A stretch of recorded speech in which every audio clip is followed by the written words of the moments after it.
Hello, welcome to this video. This is Mr. Myesis, and I am going to talk about solving polynomial equations of higher degrees using some quadratic techniques. So, check this out. Here's what we're going to do. We've got a polynomial equation, which is just an equation in one variable that has a polynomial in it. And we want to know the degree of the polynomial. The degree is the highest power of the variable. So if we see something like, well, I'll show you an example right here. So see this right here, x to the fourth minus 2x squared plus 3. This right here is the degree. The degree is 4. So if the degree is 4, we know something about this. It actually says that this has the same complex solutions. Complex meaning it could be imaginary. All right, so it can have an imaginary number, or it could have real solutions. But what we know is that the total number of solutions, either imaginary or real, are going to be equal to the degree. So this one has 4 complex solutions, and this one has 3.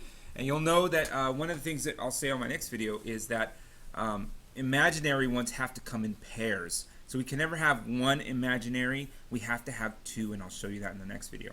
But what we're going to do here is solve these things. We're going to use quadratic techniques. So the big baddie here, the number one guy to use, is factoring. Yep, that is the number one thing when we're talking about quadratic techniques. The other one we have is, well, the quadratic formula. We also have completing the square, which I am not going to demonstrate in this video. And then another one we have is any of those special cases, you know, like difference of squares, or sum of cubes, or difference of cubes, and perfect square trinomial. Anything like that would go under special cases. But you know what? If you can factor, that is the key. Let's take a look at an example. All right, so x to the fourth minus 29x squared plus 100. What we're going to do is factor this. I know it's to the fourth, but we could factor. We're going to factor like this. It's a quadratic. Watch this. We're going to factor this to x squared minus 25 times x squared minus 4.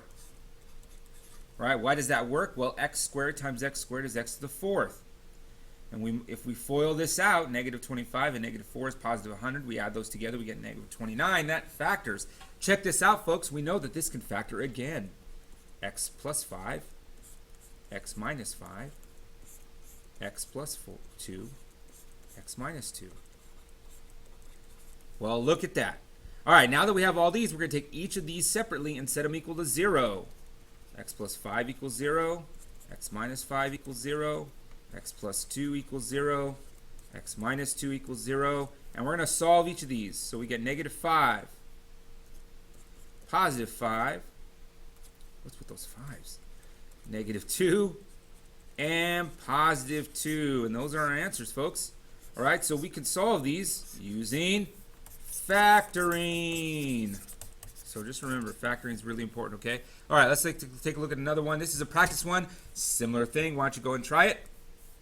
All right, here's the answer for you.